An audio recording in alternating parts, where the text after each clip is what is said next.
l'importance de leur rôle dans l'histoire universelle. Il est crucial de comprendre que célébrer notre passé ne signifie pas cultiver l'arrogance ou dénigrer les autres peuples.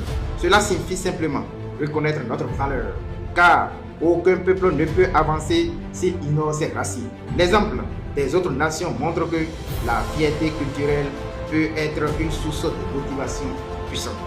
Cheikh Anta Diop écrivait qu'il n'y a pas de développement possible sans une prise de conscience historique.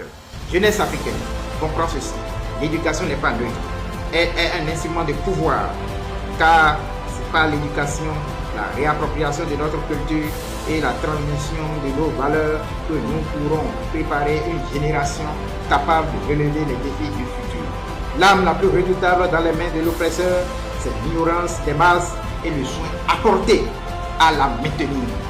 Car tant que l'ignorance demeure, la domination perdure.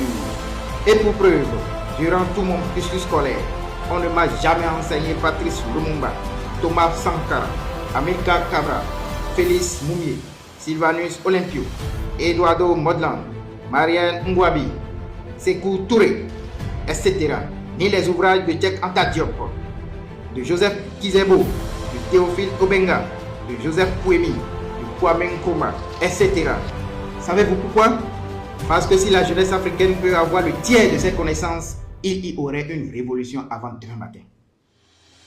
D'ailleurs, ces noms que je cite sont pour la majorité d'entre vous des incantations, parce que jamais entendu parler. Je vous le dis clairement, nous avions été abrutis. Nelson Mandela disait que l'éducation est l'arme la plus puissante que vous pouvez utiliser pour changer le monde. Les mêmes causes produisent toujours les mêmes effets avec notre système éducatif, en l'état figé, calqué sur des modèles obsolètes et déconnectés de nos réalités locales, de nos héros véritables. L'Afrique restera immobile, même dans le que personne ne vous trompe. Tant que l'éducation ne sera pas repensée pour libérer les esprits, valoriser les savoirs endogènes et former des générations autonomes et innovantes, aucun progrès significatif ne sera possible. Il est donc urgent et impératif pour nous de disjoncter par un effacement catégorique du système éducatif actuel et le remplacer par le nôtre. Ce système, tel qu'il nous a été conseillé et imposé par ceux qui nous ont esclavagisés, colonisés et asservis, doit être renversé et réinventé de fond en comble. Il n'est rien d'autre qu'un outil de domination intellectuelle, culturelle, conçu pour nous éloigner de nous-mêmes, de nos propres racines, de nos valeurs et de notre vision du monde. Nous devons refonder nos écoles sur les piliers de notre identité, en intégrant nos histoires, nos réalités et nos aspirations.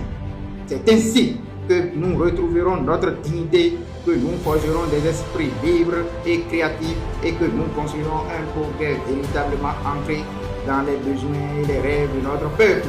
Notre avenir exige une éducation qui nous élève, non qui nous soumet, mais avant toute chose, une révolution linguistique s'impose. La langue française, par exemple, est à tout point de vue un outil puissant de sous-développement en Afrique.